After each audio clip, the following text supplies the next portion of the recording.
You cannot talk about forehands, in my opinion, without talking about Del Potro. He has a forehand that just makes my eyes pop open and my jaw drop. In 2009, Juan Martín Del Potro won the US Open, taking the title from Roger Federer. If you're sitting courtside, it's like the sound, the ball coming off the racket. It's like a small explosion when he hits one of these winners. This one was clocked at 110 miles an hour. Steps into it, has a really good backswing. He's able to generate a lot of power from his legs as usual and just beat down the ball. Forehands are something that we see over and over and over and over and over again when you watch tennis. It can be easy to take them for granted. It's such a fundamental part of the game. It's like a quarterback's pass. It's a reflection of how they've been coached, how they've been taught, what their strengths and weaknesses are, what their preferences are. In the 2012 US Open, nearly 70% of winners on the men's side were forehands, and on the women's side, it was 65%. It's the bigger weapon in tennis because it tends to be on the player's dominant side. They're able to marshal all of their body into generating power or spin, or they're able to control the trajectory of the ball in a really nice way. You're able to transfer energy, driving up through the legs, opening up the hips. Everything is moving in concert. So pulling it around the arm, the butt of the racket is facing the ball, and everything is sort of moving together so that no energy is wasted. Paying attention to a player's forehand is sometimes a good way to sort of get to know them, because every player has sort of a distinctive stroke, and it often says something about them. We've seen it all, hit with a lot of energy and a lot of kind of passion, even in his giant swing, that says something sort of about who he is as a player, whereas Roger Federer has a very kind of controlled, fluid motion that tends to kind of be more in line with his on-court persona of this kind of cool, calm, collected elegance. Last couple of years been considered one of the toughest guys mentally on the tour. So this point is from the 2008 semifinal between Roger Federer and Novak Djokovic. I like this example because you actually see Federer hit 3 forehands in a row, and they're in a real progression. The first one is the return of serve. It's a very kind of neutral ball, and he's not trying to do too much with it. He just hits it right back to the center of the court.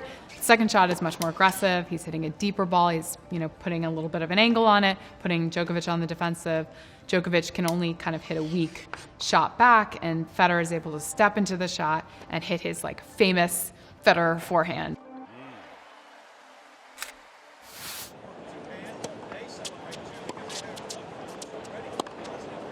This is from the semifinal match between Naomi Osaka and Madison Keys at last year's US Open. And those two players have 2 of the best forehands in the game. Osaka has very good technique, very clean. She hits the ball calmly. You can sort of see her set up, see her follow kind of textbook technique where her butt of her racket is sort of facing the ball and she's following through in this kind of nice fluid way. And Madison Keys has almost a looseness to her swing. She has what is known in tennis as easy power. The ball sort of seems to be coming off the racket faster than it's coming in. It sounds different. The ball just kind of pops.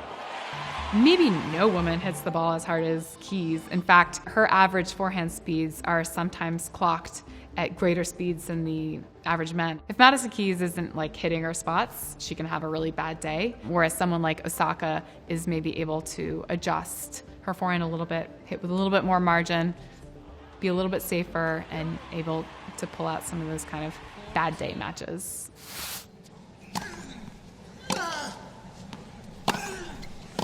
This is from the 4th round of the US Open in 2013 between Rafael Nadal and Philipp Kohlschreiber. Nadal is very animated, very pumped up.